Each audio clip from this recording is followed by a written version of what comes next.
Boa noite, meus amigos do Instagram. Estamos aqui para mais um momento aí com o missionário. Hoje a gente vai tentar ser mais rápido, né, na nossa palavra. Mas é um momento de falar um pouco do momento que a gente está vivendo aqui no Nordeste, né? Estou falando aqui de Aracaju, estado de Sergipe, aqui no Nordeste, menor estado do Brasil. E não tem um fundo, o discurso não tem um fundo assim teológico, exegético, não. A gente vai falar a respeito daquilo que a gente tem vivenciado aqui no Nordeste e também dos tempos, né, que nós estamos vivendo hoje, a forma como a gente vê as coisas que estão ao nosso redor através da lente do cristianismo protestante. Então, não espere muita coisa profunda não, porque a gente vai tentar ser um pouco mais claro no meu ponto de vista, né, a respeito das festas juninas, dos festejos juninos, mais claro do que técnico, na verdade. Então, é bom a gente, antes de falar a respeito das festas juninas em si, a gente esclarecer o seguinte: o tempo ele vai passando, né? Então o tempo vai passando, as coisas elas vão ficando mais claras, a gente vai estudando, a história ela vai revelando algumas falhas, alguns acertos, né? E a gente vai crescendo e se desenvolvendo. Essa acho que é a coisa importante, e um dos lemas da Reforma Protestante é a Igreja Reformada sempre se reformando, e a gente vai justamente melhorando a qualidade daquilo que a gente prega, aquilo que a gente vive, tentando ser o mais bíblico possível. Então, essa primeira fala, né, a respeito dessa questão do tempo, de contemporaneidade dos tempos. Eu estou falando isso porque pessoas que não são do Nordeste, que são do Sul e do Sudeste principalmente, de igrejas, elas não entendem o impacto do festejo junino na nossa região aqui, Nordeste. Talvez na região Norte de menor intensidade. Os festejos juninos, eles estão enraizados na nossa cultura aqui do sertanejo, do nordestino, pelas nossas raízes católicas, né? Então as nossas raízes católicas elas trazem à tona esse período agora com muita intensidade, né? O calendário católico se impondo sobre o calendário secular. Então, inclusive o feriado do dia de São João, ele não é um feriado oficial. Então ele precisa ser decretado pelo município, pelo estado, para que ele seja feriado. Então, no Sul, inclusive, não existe feriado, acho que exceção aí de São Paulo, que tem o feriado do dia de São João. E a forma como o Sul e o Sudeste, principalmente, as pessoas veem as festas juninas é diferente, talvez, a forma como a gente vê aqui. Então, lá é muito comum você ver uma igreja evangélica com uma celebração de arraial, né? de fogueira e tudo isso daí. Então a gente precisa esclarecer isso, porque para nós aqui é uma festa católica, e por conta da perseguição que foi muito mais feroz aqui no Nordeste, da Igreja Católica com os protestantes eles têm uma certa ojeriza a esse tipo de festividade, principalmente aqueles convertidos, que é o meu caso, né? Então eu sou um cristão protestante convertido, eu era católico romano e fui convertido ao protestantismo na metade da minha adolescência. Então eu sei exatamente, conheço exatamente os dois lados da moeda. O festejo de si, na sua forma mais bruta, né, na sua forma mais intensa, e também agora como protestante, como eu vejo do festejo junino. Então, o festejo junino no Brasil, ele tem uma característica diferente das celebrações da Europa. Então, aqui no Brasil, a gente tem uma coisa mais primitiva com relação aos festejos juninos. Muitas das coisas, dos elementos que estão nos festejos juninos no Brasil, eles vêm de uma cultura de países nórdicos que foram evangelizados pelos católicos após a queda do Império Romano. Então, eles trazem alguns elementos que se desenvolveram na França, outros se desenvolveram em Portugal, outros se desenvolveram nos países da Europa Oriental. Então, nós temos aqui um pouco dessa cultura, mais voltada para o catolicismo bizantino, ou catolicismo português, certo? Então, elementos, por exemplo, como a fogueira, que aí a gente tem que entender que não há uma história, né? Sempre há uma história por trás das coisas. A fogueira que Maria acendeu para Isabel, isso não existe registro nenhum bíblico disso daí, e historicamente também não existe. Então, esse elemento não é bíblico, o elemento da fogueira. A fogueira surgiu justamente de práticas nórdicas lá, de países como Irlanda e outros países da Baixa Europa, né, que criaram essa coisa da fogueira, da celebração, coisa do gênero. As datas de celebração, elas foram instituídas a partir do final do terceiro século, Concílio de Nicéia, a partir da queda do Império Romano e do fortalecimento da Igreja como instituição. A Igreja Católica ela vai se fortalecer como instituição a partir do quarto século, com a queda do Império Romano. E quando essa Igreja ela começa a se desenvolver como instituição, a gente já falou sobre isso em outra live que a gente fez, ela vai se dividir em dois grandes ramos, né? Uma igreja oriental, que vai seguir pela região da Arábia e descer até quase a China, e uma igreja ocidental, né? Que vai ter sede em Roma e vai subir ali para a região da Europa. Essa igreja oriental, que é uma igreja que tem dentro da sua raiz uma heresia muito forte, que é o arianismo, essa igreja que é mais mística, ela vai descer ali pela Síria, vai subir até a Índia, e essa igreja ela vai praticamente desaparecer, ficando só a igreja grega, né, como um reflexo dessa igreja oriental. A igreja grega já mais próxima da igreja católica, só com um papa diferente. Já a Igreja Católica Romana, ela vai se firmar na Europa e vai seguir em direção ao norte da Europa. A gente vê hoje a Europa civilizada, mas a Europa era formada de clãs, né, de tribos pagãs, entendeu? Um pouco mais modernas que as tribos aborígenes da região da Ásia, de Austrália, e aqui nas nossas tribos aqui do Alto Xingu, mas basicamente com o mesmo sistema de culto, entendeu? Que a gente classifica como sistema totêmico. Eram religiões que tinham lá suas divindades, tinham suas práticas cultuais, e a Igreja Católica ela sobe com os seus missionários, e eles vão pregar o Evangelho e vão utilizar-se de uma ferramenta antropológica falha e fraca. Eles vão tentar criar pontes entre a religião pagã e o cristianismo para acessar a religiosidade desse povo. E criando essas pontes, essa falha, essa brecha doutrinária, eles vão, além de levar a palavra do cristianismo para esses povos pagãos, né, eles vão absorver elementos também desses povos dentro da sua prática religiosa.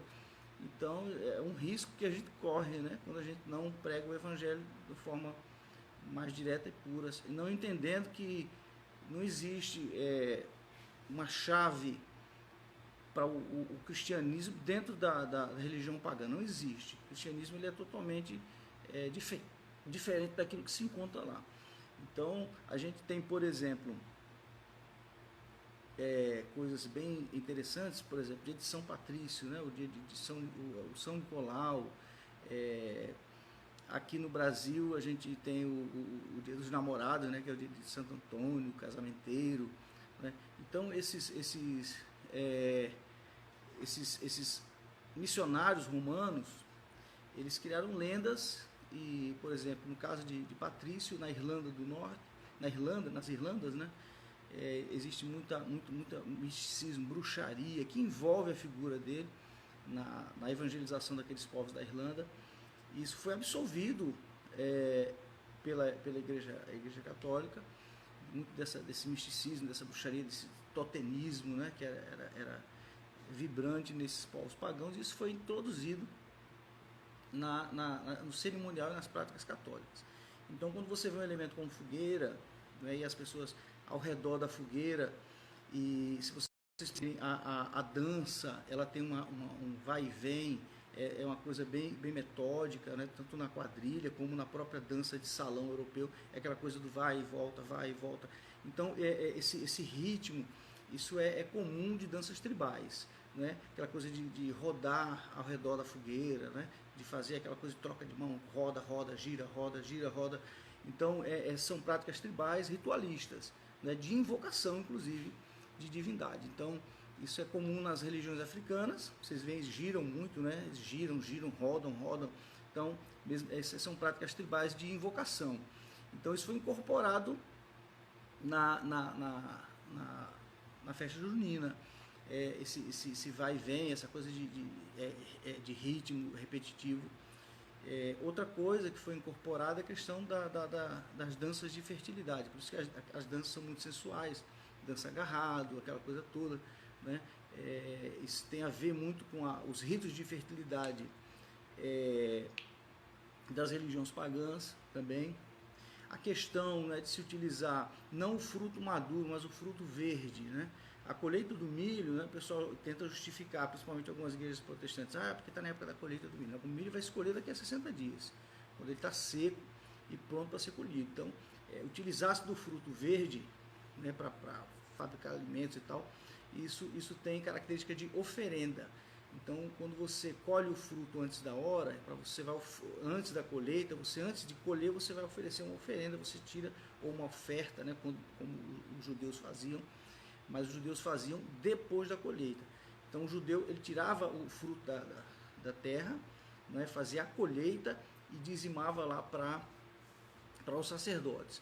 Então, os pagãos não, eles tiravam o fruto antes, o fruto verde, faziam uma oferenda aos seus deuses, e a partir dali eles iriam continuar com o processo de produção, de cultivo e de colheita. Então, isso é outro fator interessante que a gente às vezes passa desapercebido, mas faz parte dessa temática da festa junina. Então, alguns elementos pagãos, eles se incorporaram aos elementos cristãos, segundo a prática católica romana, certo? As celebrações dos dias dos santos, as datas, elas foram estabelecidas após a confecção do calendário, a partir do início do século IV, final do século III, início do século IV, no Concílio de Nicéia, quando se adotou, né, o calendário gregoriano. Então, até então se utilizavam o calendário judeu, que era um calendário lunar. Então, quando se faz essa adequação do calendário gregoriano, que vai contar os anos a partir do nascimento de Cristo, então antes de Cristo e depois de Cristo.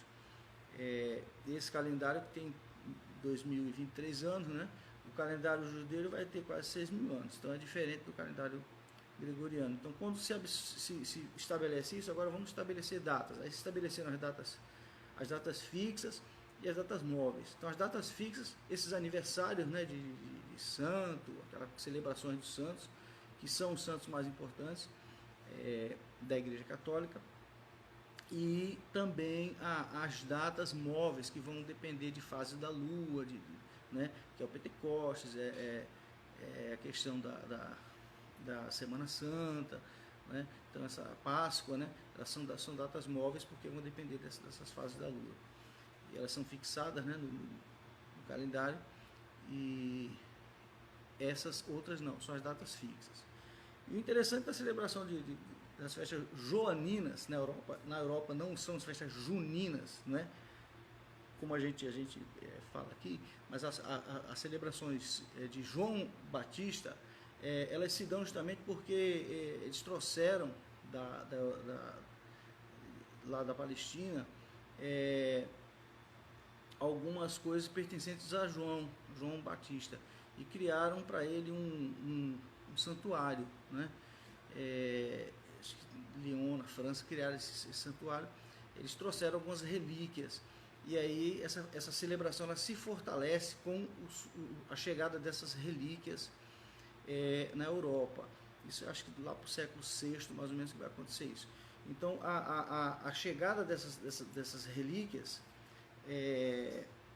na verdade, já no início do século IV, 393 mais ou menos, essas relíquias chegaram na Europa.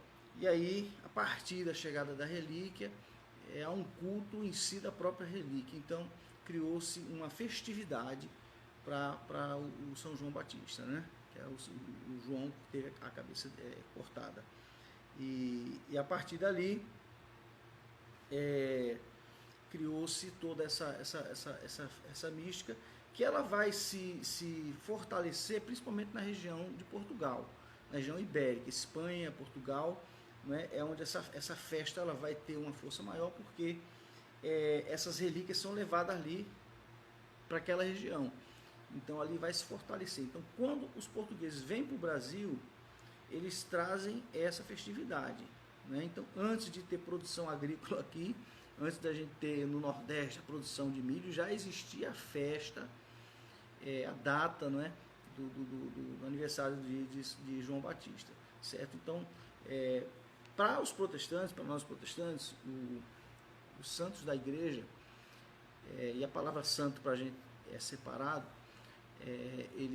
esses santos da igreja, eles faleceram, não é? Estão vivos na presença de Deus, estão na glória eterna, né? Desfrutando da presença de Deus, aguardando o dia da ressurreição, né? Então eles estão aguardando o dia da ressurreição, e eles não têm contato com o mundo dos vivos, não tem contato nenhum. Isso fica bem explícito na parábola não, né? Na história que Jesus contou a respeito do rico e do Lázaro, né? E pelo fato de ele ter dado o nome ao Lázaro, que era um mendigo que vivia no lixo do rico, comendo o lixo do rico, há uma razão para a gente acreditar que essa história é bem verdadeira. E quando o rico falece e o Lázaro falece também, o Lázaro é recolhido pelos anjos, o rico vai para o inferno. E o rico consegue do inferno contemplar Lázaro no seio de Abraão, que é o céu, né? O judeu imagina o céu como o seio de Abraão. Abraão está acolhendo os santos lá. E o rico ele tenta ter um contato com Lázaro, pedir a Lázaro que molhasse a língua dele, né? Que ele estava sofrendo muito nas trevas lá no fogo do inferno, as chamas, né? E Abraão diz assim: olha, quem está lá não pode vir para cá, é um abismo entre vocês. Então, muito menos voltar para o mundo, né? Porque o rico queria que mandasse algum dos mortos lá, o próprio Lázaro, para avisar os irmãos dele do destino, né? Daqueles que são rebeldes contra Deus e coisa e tal. E a resposta de Abraão é que não podia, né? Que ele não podia voltar, ninguém voltar. Então, quando você faz um pedido a alguém que está morto, que está na glória, que é um santo, a pessoa que teve uma vida exemplar, que teve uma morte, né? Uma morte gloriosa, e você faz um pedido, alguma coisa, você está quebrando o princípio de autoridade bíblica, e você está praticando aquilo que a gente chama de necromancia, a consulta dos mortos. É aquilo que Saul fez, né? Saul tentando invocar o espírito de Samuel, e aquilo era a pena de morte em Israel para quem tivesse essa prática. E um espírito enganador apareceu lá se fazendo de Samuel, né? Enganou o Saul, e Saul terminou depois daquilo ali morrendo, né? Por conta de uma orientação que ele recebeu lá de um espírito enganador. Então, toda a celebração, toda a adoração, toda a festa, tudo que a gente faz hoje na igreja, todas essas celebrações, elas têm que ser cristocêntricas. Então, quando elas não são cristocêntricas, elas são pagãs. Então, a gente não pode, de forma alguma, fazer isso, ter práticas pagãs, né? Celebrar pessoas que morreram, por mais importantes e por mais preciosas que essas pessoas sejam para a gente precisa entender que quem morreu, morreu, segue o destino, né? O corpo volta para o pó, aguardando o dia da ressurreição, e com muito carinho a gente fala isso porque a gente pensa que santo, só lá os santos do primeiro século. Não, a igreja está permeada de santos, pessoas que morreram defendendo a sua fé, pessoas que entregaram realmente as suas vidas ao Senhor e foram martirizadas, e até hoje a gente ainda passa por isso. Muitas pessoas morrem dando exemplos de fé e são recolhidas pelos anjos. Então, a gente, em relação a isso, a gente não tem problema, não é de entender que existem os santos da igreja, obviamente, né? Mas toda a honra e toda a glória deve ser dadas a Jesus Cristo. E essa origem da celebração, ela é muito importante, né? Isso é comum entre a maioria dos sociólogos e historiadores, principalmente os europeus, eles entenderem que essas festas juninas, elas estão relacionadas a festas pagãs, por conta justamente desse movimento missionário da Igreja Católica a partir do 4º, 5º século, ali na região tanto da Inglaterra, que era uma ilha, né, dos anglo-saxões, como nas regiões nórdicas, e o cruzamento dessas práticas religiosas. Então, o próprio solstício, né, que é aquele período, isso é bom a gente entender, principalmente a gente que mora no Nordeste, aqui a gente não tem estações do ano muito bem definidas, mas na Europa, ou seja, o período de sol, o verão, e o período de inverno, que era grande parte era com neve e temperaturas muito baixas. Então, nesse período de inverno não se plantava nada, não tinha colheita de nada, né? Então, só havia período de produção agrícola no período do verão. Então, eles chamavam de solstício, que é aquela época onde o verão ele incide com maior intensidade na região do continente europeu. E essa região do solstício é esse período do solstício é um período muito celebrado, muito aguardado, e como os antigos moradores da região, que eram pagãos, eles relacionavam isso a divindades, naquilo que a gente chama na antropologia de mana, ou aquela força cósmica, né, que eles atribuíam, uma coisa misteriosa, eles sabiam o que eram, mas sabiam que existia. Então eles atribuíam nomes a essa força cósmica, essa energia cósmica, e também atribuía feições humanas, né, a essa figura, que a gente chama dentro da antropologia de totem, né, do seu totem, e criando rituais de iniciação, danças, comidas típicas, celebrações, oferendas e coisas do gênero. E isso na Europa acontecia no período do solstício. Por isso que diz que Cristo, o Natal é no solstício, aquela coisa toda no final do solstício. Então tem essas questões com relação ao solstício. Então, entre a primavera e o verão era o período do solstício, o momento mais conhecido como solstício de verão. Então, essas celebrações estão muito relacionadas a isso, que tem a ver, além, né, dessas celebrações com relação à colheita, também com relação à fertilidade. Não só a fertilidade na questão da produção agrícola, mas também na fertilidade mesmo, nascimento de crianças, de coisas relacionadas à família e tudo mais. E ela é uma festa pagã, né, porque ela tem elementos que são contrários ao ensino cristão. Então ela tem elementos na festa junina que são contrários. O principal deles é a falta de cristocentricidade. Então, como você atribui um santo, uma celebração, você já quebrou um princípio aí elementar do cristianismo. Dadas as devidas proporções, né? Eles quebraram isso aí, a festa já acabou aí, a conversa já para por aí, se a gente utilizar a régua protestante.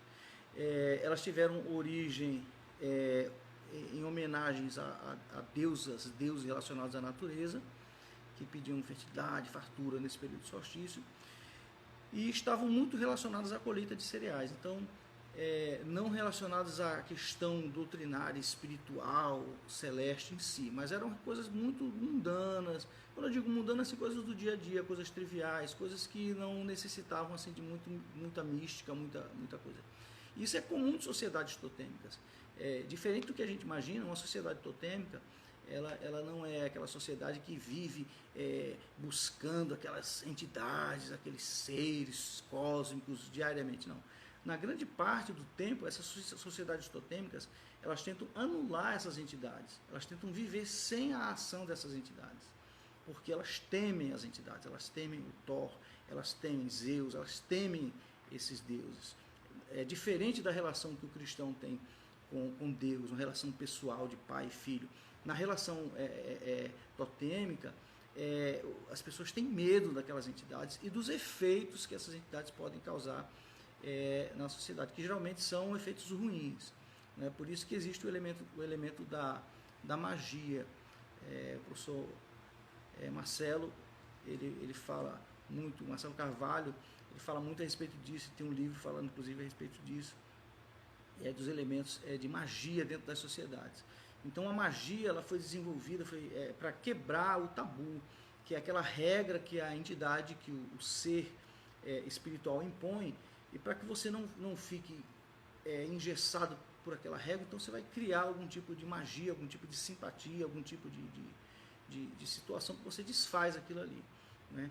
E no São João você tem muito de magia envolvida, você tem as simpatias, né? A pessoa que quer casar e vai botar o santo de cabeça para baixo dentro da água, né? Para quebrar aquela maldição de não casar, então você vai, através de um elemento mágico, quebrar um tabu, né? E coisa do gênero. Então isso faz com que essas festas elas se distanciem muito do cristianismo e da doutrina cristã. E aí há um risco que a gente corre e a gente tem que olhar para a história, né? Por muitos anos a igreja protestante americana ela tolerou a escravidão, não é? Tolerou a escravidão, inclusive não pregava para os negros, os missionários não pregavam para os negros, porque se você prega o evangelho para o negro é liberto, aí vai entrar naquela história de Paulo, que agora ele não é mais o meu escravo, é meu irmão, e eles não pregavam justamente para que não libertasse os negros da escravidão. E depois daquele processo de acabar a escravidão em si, né, que é coisa horrível que era a escravidão, e eles criaram outras estratégias para manter aquele status do negro como inferior. Eles criaram até catecismos para que os missionários, quando fossem evangelizar os negros, usassem um catecismo, dando ao negro a consciência de que ele era um negro, era inferior mesmo.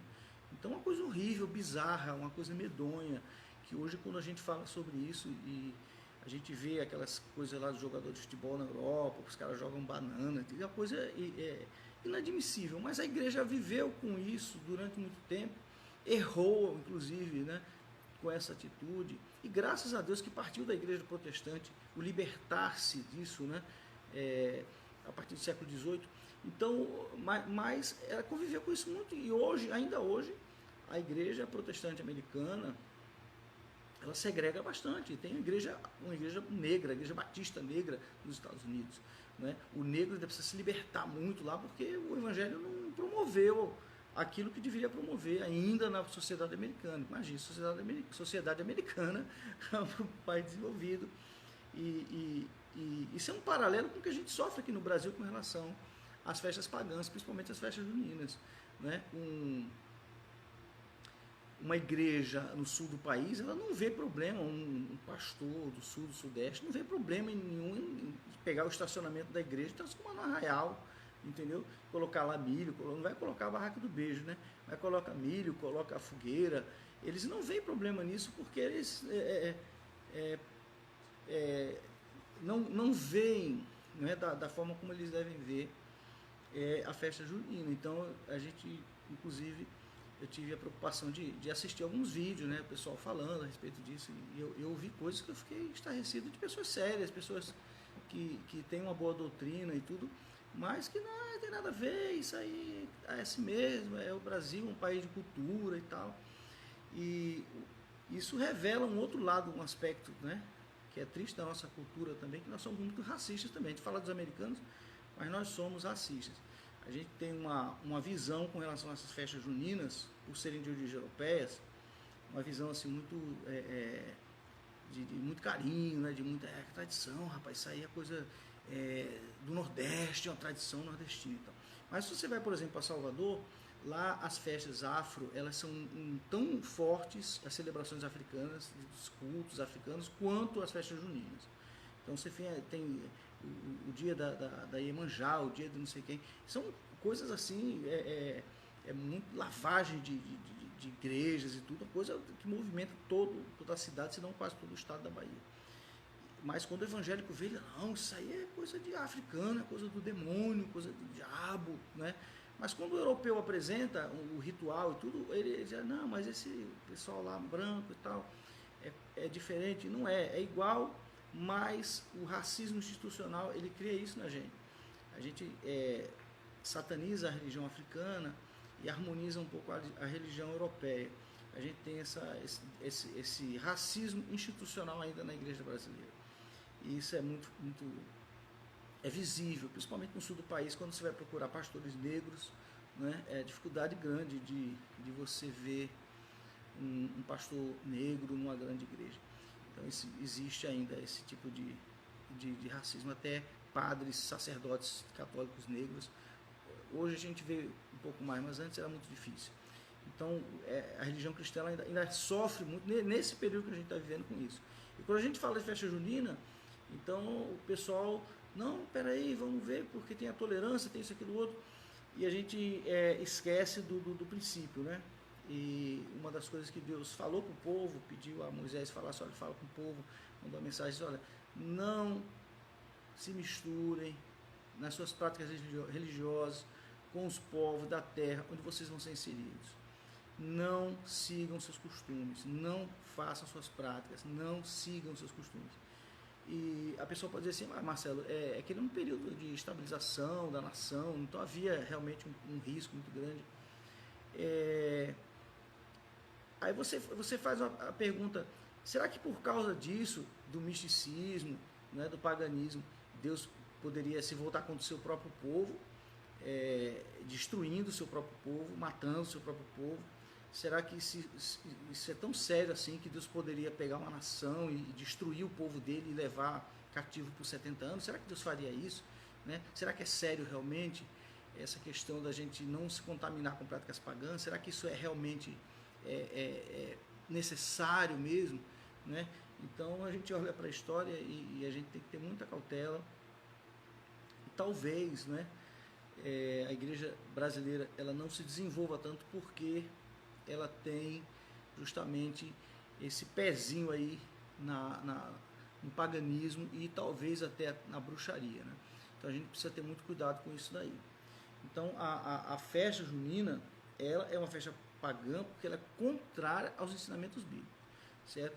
Então talvez a igreja católica não tenha sido suficientemente inteligente no sentido de ter abolido esses elementos aí místicos. Não sei como é que se processou isso, porque a gente não está nos concílios, né? Mas eles permitiram que acontecesse isso. Mas as igrejas protestantes, elas têm que funcionar como um filtro para isso. A gente tem que funcionar como um filtro, né? A gente não pode participar, nós somos impedidos pela palavra de Deus de participar de festas que não sejam cristocêntricas, principalmente de rituais. E a gente fala, não é, que são muitos os elementos dentro do rito da celebração das festividades aos santos mortos.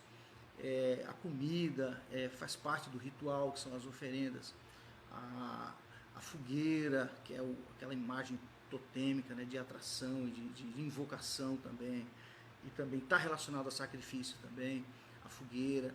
Os povos nórdicos também tinham a prática de sacrificar seus filhos ali, jogando eles na fogueira às divindades, né? Principalmente com relação à prosperidade. A dança ritual, ela existe também, mais ou menos no mesmo padrão métrico, né?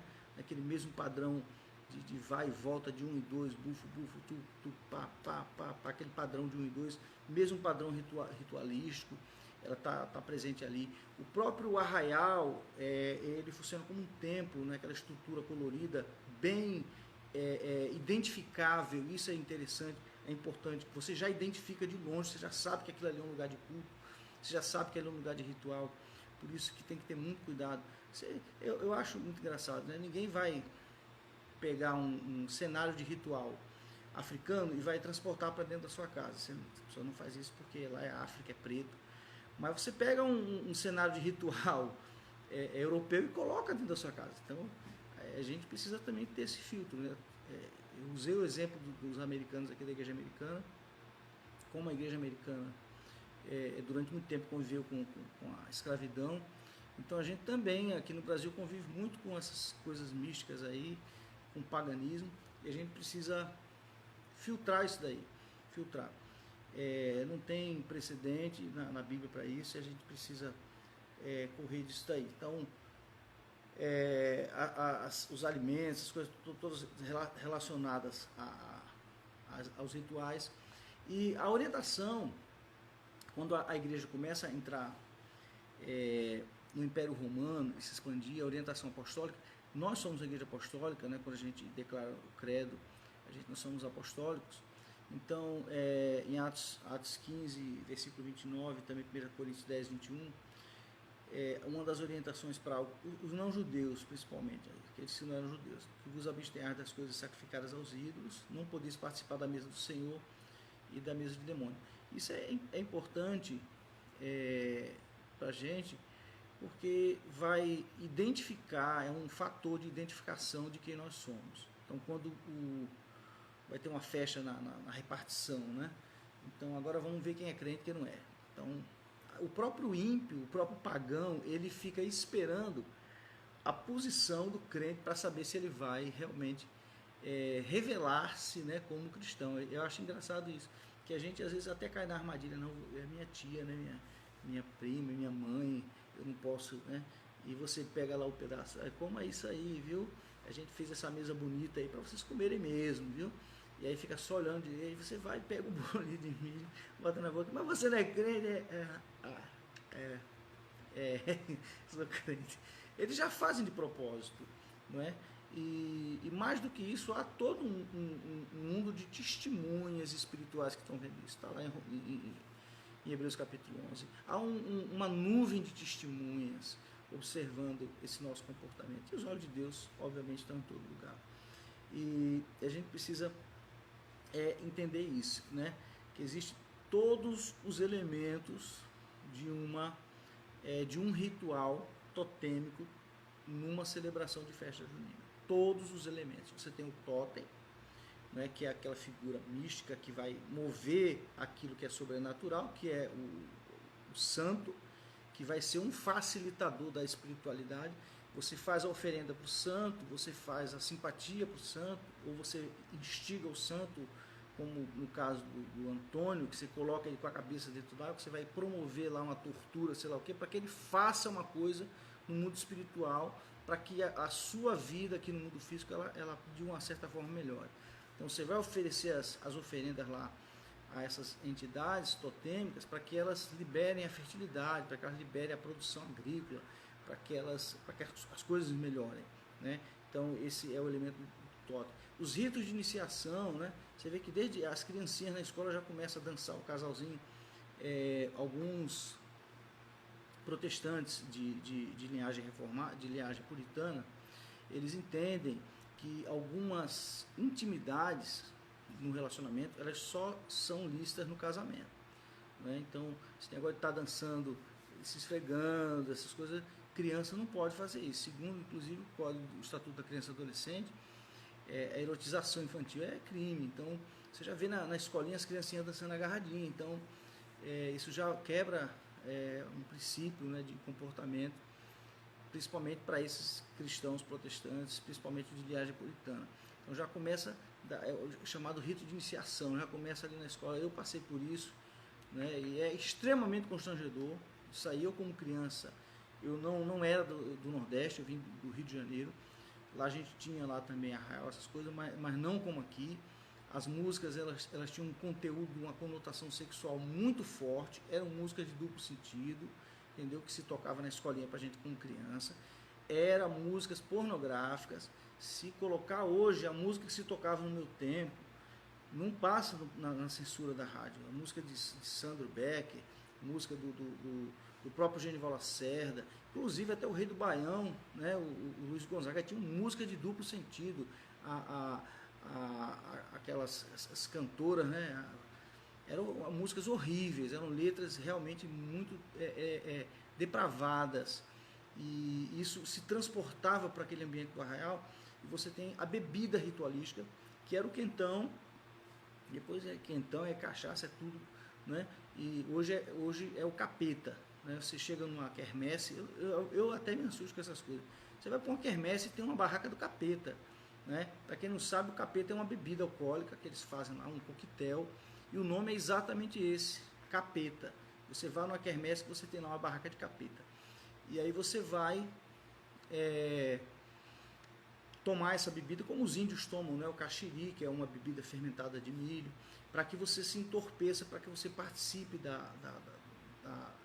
celebração, dessa coisa espiritual, e você tenha um pouco seu sentido distorcido por conta desse tipo de bebida, né? Tem a música ritualística, nisso que eu falei, né? Que esse vai e vem com essa coisa. Então não existe inocência naquilo ali. Quem ainda acha que tem inocência, né? No máximo, meus amigos, seria permitido que casais casados dançassem forró. Solteiros não, nem solteiros nem namorados, porque a dança é extremamente sensual, o ritmo é sensual, né? A música nordestina, a tradicional, ela tem uma conotação sexual, e não essa música do sul, né? Esse negócio de sertanejo não tem nada a ver com música de forró, é totalmente diferente. Então, você achar que o sertanejo é forró, não é. Ali é mais deprimente ainda, porque fala de relacionamentos rompidos, aquela coisa toda. É mais deprimente ainda. É o gatilho perfeito da depressão e da TDAH, a música do sertanejo. E a vestimenta, a roupa ritual, não é? Eu não sei como é que chegaram nisso, mas a quadrilha, ela conta uma história. A quadrilha, ela conta uma história. É a história de um rapaz que engravidou uma moça, e agora os pais querem que eles casem, só que eles não vão casar, o padre não quer casar, não quer casar, vai ter que casar lá no delegado. Então o pai vai com, não sei se vocês já viram essa cena, o pai vai com a espingarda para forçar o rapaz a casar com a filha que está grávida, né? Então veja que coisa, né, que está por trás disso daí. E essa é a história toda em cima disso daí. Tem a parte da cobra, da mentira, do vai, do volta, aquela coisa toda. É um ritual, isso é um ritual, sem sombra de dúvida, não é? E a alimentação é uma alimentação ritualística, a gente precisa entender isso daí. As comidas que são oferecidas no arraial, elas são oferecidas dentro desse processo de invocação de São João e São Pedro. Não estou dizendo que comer milho, né, é pecado, nem acarajé também é pecado, né? Mas se a pessoa que está servindo a comida, mesmo que não seja na época mesmo, ela lhe advirta, né? É isso que 1 Coríntios 10 fala. Se você for advertido, você não vai comer, não é pela sua consciência, é um testemunho. Você não vai morrer por causa de uma pamonha, né? E convenhamos, né? Você compra uma e come em casa, mas um testemunho de fé, né? Testemunho de fé, eu sou cristão, vou fazer isso aí, eu não preciso fazer isso, na verdade, né? Porque mais comida, mas será comida, nem só de pão viverá o homem. Então, questão de testemunho, você não vai participar daquilo ali. E numa empresa, se alguém lhe obriga a participar desse tipo de ritual, você tem que impor sua fé. Eu acho fantástico, eu falei sobre isso lá na congregação, dessa questão de identidade, a respeito de Daniel e dos seus amigos, não é? De como eles impuseram a sua identidade mesmo estando num ambiente adverso. Deus os poupou, né, pela sua graça e pela sua misericórdia, os livrou tanto de Belsazar como os livrou de Nabucodonosor, para testemunho, mas as suas mortes também seriam igualmente gloriosas na defesa da fé, não é, para aquilo que eles estavam dispostos a fazer. E eles mantiveram, apesar, é coisa tola, cara, é um negócio tão besta. Vai tocar uma banda, aquela estátua está sendo consagrada, você só vai se ajoelhar, cara. Você vai no joelho e tal. Você lembra de Naamã, né? Naamã chegou para o homem de Deus e disse: homem de Deus, é o seguinte, eu estou lá com o rei é pagão, eu creio no Deus de Israel. Agora tem um detalhe: quando o rei ele vai para o templo de Dagon, ele pede que eu vá com ele, né? Eu sou o general dele, ele quer ficar com a mão no meu ombro, segurando a minha mão, fazendo a reza dele. Eu só queria que o senhor tivesse consciência de que eu não acredito naquilo ali mais. E o profeta permitiu a Naamã, né, que ficasse na dele, né, sabendo que na sua consciência ele não cria mais nada de Dagon, aquela coisa toda. Meus irmãos, você não precisa disso.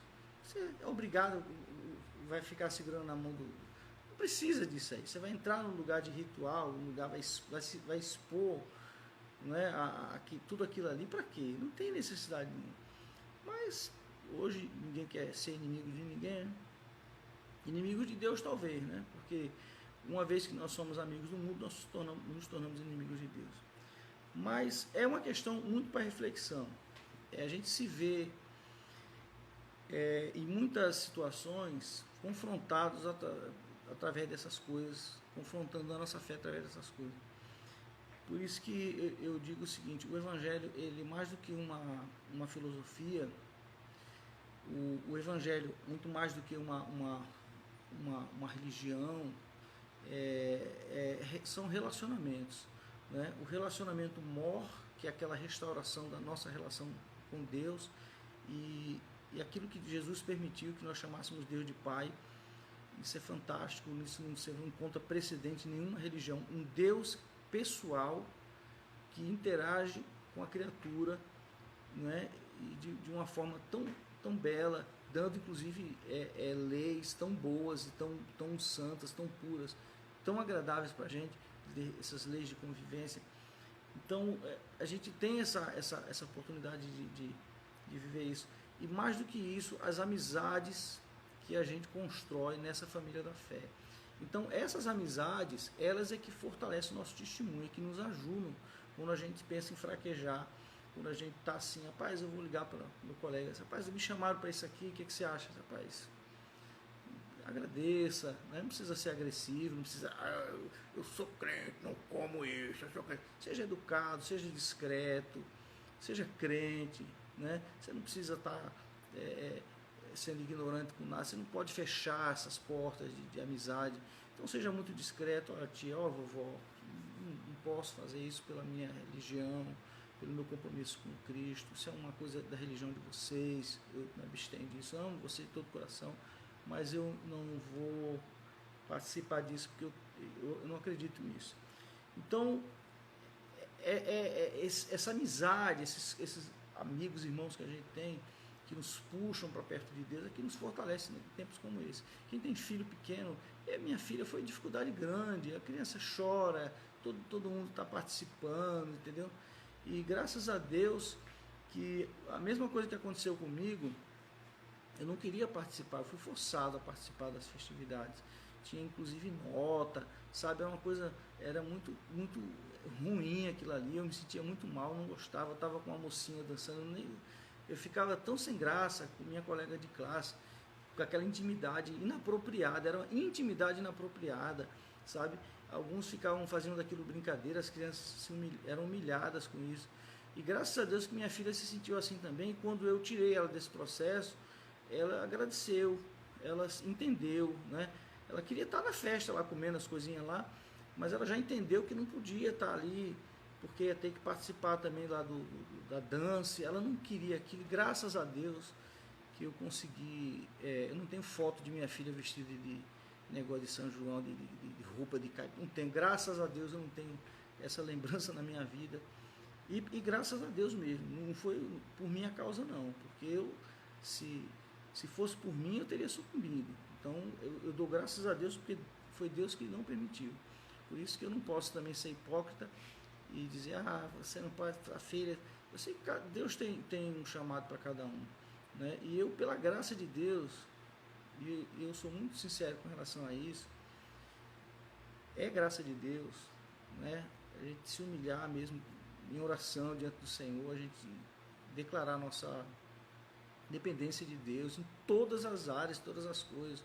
Né? Eu sei que quando a gente ganha um dinheirinho, quando a gente tem um sucesso na nossa vida profissional, acadêmica, a gente fica, sabe, olha, agora eu consegui, não fui eu, não é meu, isso não é meu, isso é dom de Deus, é graça de Deus. Então, essas vitórias espirituais, eu não posso jamais atribuir ao meu esforço, são as chagas de Cristo, né? Cristo curando a espiritualidade da gente através do seu sofrimento, através do seu martírio. E eu entendo que as mães e os pais, eles ficam muito reféns nessa época, mas orar, entregar na mão de Deus, entendeu? A gente sofre, a criança quer participar, quem tem muitos filhos, né? As crianças estão tudo envolvidas ali, um vai estimulando o outro, você vai dançar com a filhinha, a menina, o outro vai dançar com a fulana.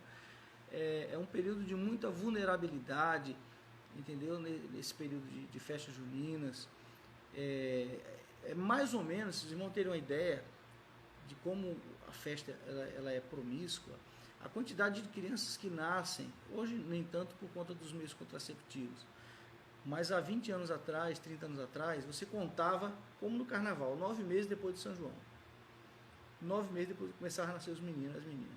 Né? O carnaval tinha isso também, depois do carnaval, 9 meses, isso mais para o sul. Aqui, graças a Deus, o carnaval só chegou agora com esses infernos dessas micaretas que inventaram aí, mas antes a gente não tinha carnaval aqui. Aracaju era conhecido como uma cidade que não tinha carnaval. Então, a pessoa vinha da Bahia, fugia para cá. Quando começou aquelas micaretas malucas na Bahia lá, de trio elétrico, o pessoal vinha para Aracaju para se esconder da festa. Então, mas o São João não, ele sempre teve esse viés. Você contava 9 meses depois, você tinha muitas crianças que nasciam, né, em decorrência dessas festas. Então, a grande sacada, né, de tudo isso é que a gente tem que se manter, na verdade, dentro da orientação do ensino de Deuteronômio. A gente precisa entender que existem coisas relacionadas à nossa espiritualidade que são inegociáveis.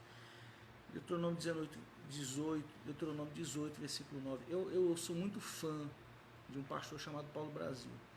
Esse pastor Paulo Brasil, da Igreja Presbiteriana da Aliança do Recife, né, quando eu conheci pregando a primeira vez, achei muito interessante a forma como ele conectava o Antigo Testamento com o Novo.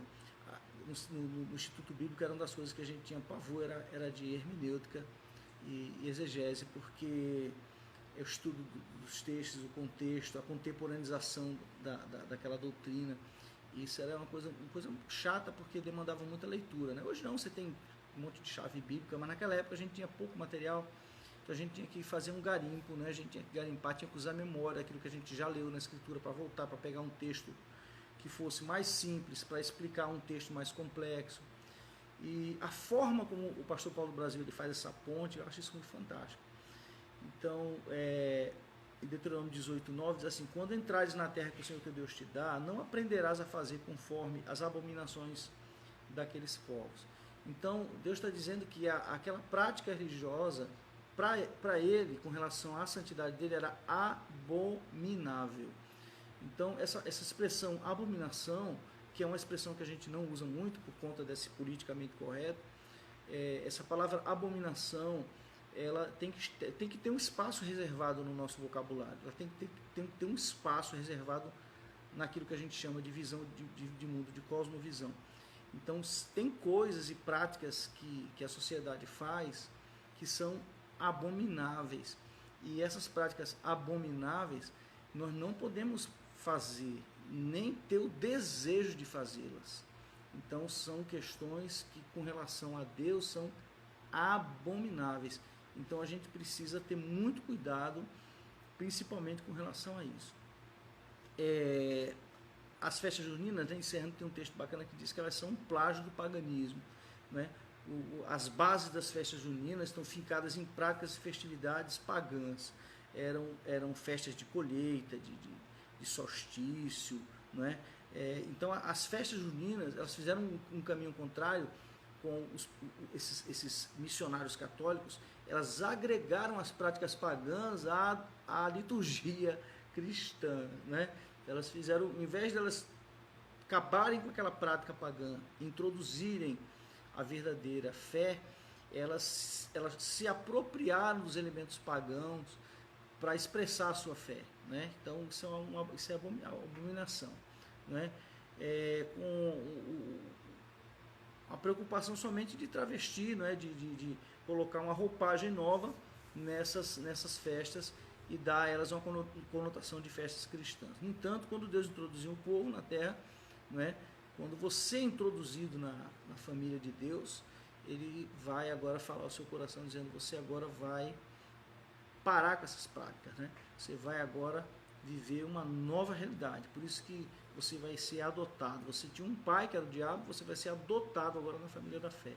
E essas práticas agora, elas são abomináveis. Então, a abominação é justamente algo que fere aquilo que Deus ama, é o contrário, né, do amor de Deus.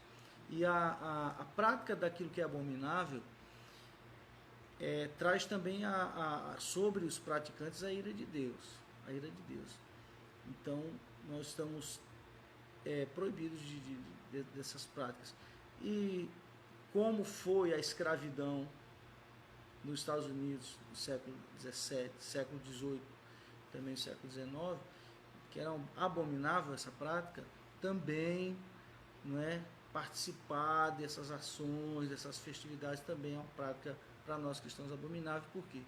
Porque envolve culto. Se envolve culto, envolve ritual. Se envolve ritual, envolve rituais mágicos. Se envolve rituais mágicos, é abominação. Se é abominação, a gente precisa, nesse período agora de São João, ter muita cautela naquilo que nós vamos fazer. Quem é católico romano também, né? Eu tenho muitos amigos aqui no Instagram que são católicos, precisam dar uma lidazinha nos concílios da igreja, refletir, conversar com o seu sacerdote lá. Eu quando fui conversar com o sacerdote, na época eu era sobrinho do padre, né? Luciano, Frei Luciano, um frei capuchinho, e ele não conseguiu me dar uma resposta clara a respeito disso. Ele pediu que eu rezasse mais, né? Meu filho, reze, se pegue com Deus, Nossa Senhora, que você vai dar tudo certo. Eu entendi que ele não quis também, ele já sabia que eu estava num processo, né, com alguns amigos protestantes, já estava sendo objeto de oração de alguns irmãos da igreja. Ele já sabia, porque era uma comunidade pequena que a gente vivia lá na Jabutiana. E quando eu fui chamado por Deus e a gente se encontrou, eu tive uma conversa com ele, ele disse: você nunca mais veio para a missa. E eu era coroinha, né? Então eu sentia a minha falta mesmo, porque eu era coroinha, era afilhado dele, a gente viajava também pelo interior, né? Algumas comunidades que ele realizava missa, a gente sempre levava os paramentos, né? Levava os sinos, a parte do vinho, das hóstias, né? A gente tinha a nossa função era essa, eu e o meu amigo Florisvaldo. E ele disse: você sumiu da missa, foi o que aconteceu. Aí eu disse: padre, eu me converti. Ele disse: se converteu aonde? Na igreja presbiteriana, ali da rua Laranjeiras. E ele perguntou: você foi lá atrás de alguma menina? Você está lá paquerando lá? Eu disse: não, eu tô com uma vontade muito grande de ir lá, eu não consigo parar de ir. Aí ele disse: então tá bom, se você está sendo sincero, você vai, que é uma igreja boa, não é uma igreja ruim. Isso me deu muita paz. Era uma pessoa que eu respeitava muito, né? Me acolheu, era um sacerdote que tinha um caráter ilibado, apesar dos seus desvios doutrinários, mas que nunca me forçou a práticas abomináveis, graças a Deus. E quando eu informei da minha conversão, ele foi muito simpático comigo. Foi a última vez que eu vi também. Depois ele teve um câncer, veio falecer, mas construiu aquele templo grande hoje lá na Praça do Sol Nascente. Foi no período, ele ainda como pároco, né, lá daquela paróquia do Sol Nascente. Mas depois que eu me converti, eu rompi totalmente com o paganismo católico e até hoje, pela graça de Deus, estou na igreja, a igreja da Rua Laranjeiras, a igreja ali da Laranjeiras com Capela, pastor Franklin Dávila foi quem me batizou juntamente com minha mãe. Para mim foi uma bênção de Deus ter sido batizado no mesmo dia que minha mãe. E toda aquela euforia do São João. São João era festa, era festa de muita bebida, muita promiscuidade. Para mim que era adolescente, era fantástica, era festa onde a turma enfiava o pé na jaca mesmo, não é? O carnaval não era tão forte assim, mas o São João era uma coisa não era uma semana, entendeu? O São João não era semana, São João era um mês inteiro de bagaceira, era um arraial por cima de outro arraial, né? Podia ser pobre como fosse, mas tinha sanfoneiro na rua de trás, tinha sanfoneiro lá, tinha bebida, muita bebida. As pessoas davam bebida para criança. Eu tinha 10 anos de idade, eu tomava bebida como adulto, entendeu?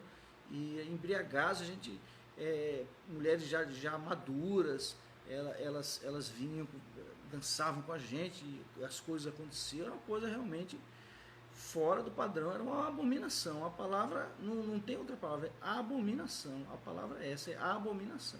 Então, quando você vê uma pessoa dizer, chegou a melhor época do ano, eu vim de lá, gente. Eu sei o que a gente fazia lá. A abominação é abominável. Quando eu vejo alguém do Sul, um pastor do Sul defendendo, aqui nós colocamos aqui uns totens aqui, celebramos os mortos. Pelo amor de Deus, isso é uma abominação. Mas eu entendo, né? Porque infelizmente tem uma cosmovisão distorcida, não sabe o que é a festa junina de fato aqui no Nordeste. Então a gente assim agradece muito a Deus, porque é o Espírito Santo de Deus que nos convence do pecado, da justiça e do juízo. É o Espírito Santo de Deus, conforme o texto lá de Jeremias, quem ensina. Ninguém precisa agora dizer para o outro, não é? A salvação, não. O próprio Espírito Santo é quem nos dá essa certeza da salvação e nos tira desse ambiente ruim, nos coloca num ambiente de fé. Agora, tem um preço a se pagar, né? Meu irmão, se não tiver sacrifício, se não tiver o preço a se pagar, não é evangelho. Se você está vivendo bem, se está tudo massa aí, você não tem consciência nenhuma, não tem peso nenhum, você faz mesmo, vai mesmo e está tudo bom, você não sente peso nenhum, é bom você parar um pouco e refletir a respeito da sua relação com Deus. Quem é o Deus que você serve? E uma das formas mais práticas de a gente entender isso é saber o seguinte: qual é a esperança no porvir, né? Quando você morrer, quem vai ser o seu consolo na sua morte? Então, você vê essas pessoas invocando, né, os defuntos lá na hora da morte, aquilo que eles chamam de patrono, né, a devoção, eu sou devoto de não sei quem. Então, na hora da morte, essas pessoas vão recorrer a seus santos de devoção, né? Então, esses que já estão mortos, então eles não podem mais responder por essas pessoas. Então, se eles vão confiar neles, vão para o inferno. Então, na igreja também a gente precisa entender isso. E às vezes a gente questiona alguém dentro da igreja, mas meu irmão, você é uma pessoa crente, você é uma pessoa salva. Só Deus sabe quem é salvo, né? Só Deus sabe o que vai ser da minha alma. Se você declarou isso, já sabe que está perdido. Infelizmente, nem todo aquele que diz Senhor, Senhor será salvo. Então, eu me estendi um pouco, como sempre, mas eu agradeço muito a Deus pelos amigos que eu tenho, as perguntas que me fizeram, botaram na saia justa hoje, as perguntas, mas tem muito a ver com a gente. Talvez o pessoal do Sul não veja isso com muita intensidade, mas a gente aqui do Nordeste, as festas juninas, elas têm uma conotação cultural e ritualista muito forte. Elas são muito... É um mês de festa, gente. Não é como um carnaval, como uma Semana Santa, não. É um mês de bagaceira. É um mês mesmo da giripoca piando na casa de Noca, como a gente diz aqui. É o cabaú mesmo, né? O mel de cabaú descendo. Não é fácil, não. Manter a nossa espiritualidade, entendeu? Você vê as crianças querendo participar, querendo soltar fogos, né? Os fogos são elementos já lusitanos, né? da celebração.